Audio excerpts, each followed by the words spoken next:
Yeah, let me briefly just talk about the house. Many of you have contacted me over raised house and the ground house.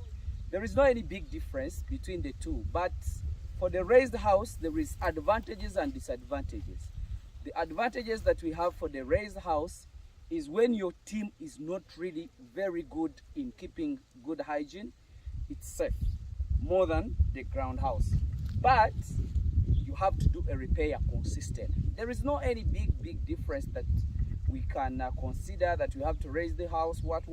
It's like compare somebody staying in a flat and somebody staying in a ground house. It's the same thing. So the other one is just fancy. The disadvantage, it is very expensive. But let me show you a ground house, because for me, it doesn't have issues. As long as they can spray, it doesn't have issues at any point.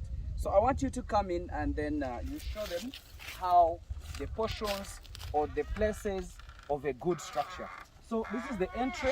The entry is always at the corner just because it is very strategic. Animals love to enter at the end of the house. So it is supposed to be at one angle of the house. So this is the spraying yard. When animals come in, before they even enter anywhere in your house, make sure they are sprayed and treated.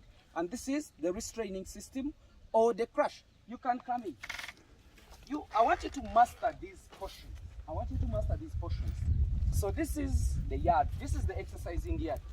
You people who does the houses of the animals and you force them to stay in the house, in the shelter, it's very crazy. Animals don't want them. Most of the goats don't like to stay in the houses. So this is the exercising yard, of which we have even put in some feed troughs, whereby we have covered them up so that the rain, if it rains, it doesn't go into the feeds directly. So that is a portion. We talked about the spraying yard. We are talking about the exercising yard, and I would like you to talk about the shelter.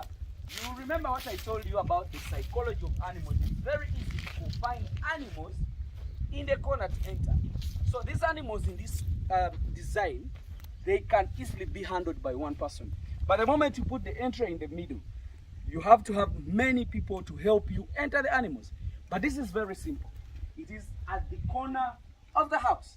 So this is the entry of the structure, which is what we call the shelter. So in the shelter itself, we check on the angle of the shelter, whereby the rain here, the rain comes from the other side and this way. So the wind blows from the other side and the rain blows from the other side. So it is hard for the rain to come from this side. So that means that's why we selected to put the kids' pen just in the middle here, or at the corner where the rain doesn't come from. So it comes from the other side. Even if it blows, it can never enter in the kids' pen. So the kids' pen is supposed to be raised, and the whole house is supposed to be on ground. You people always tell me that I cemented my houses. I don't cement my houses. You see what is down here? If the animals come, they will stay in. This place will get used, so we shall not have issues with this. So you people, if you talk about of the house, the structure, don't think about raising the house. You can raise if it is a fancy for you, it's good for you, but economically, it's not viable. Me, what I do the ground houses. We have moved in many farms, and I've done many farms. I supervise many farms, but all my farms, all my design is a ground house. And the animals stay there very well. Very expensive animals stay in this kind of condition.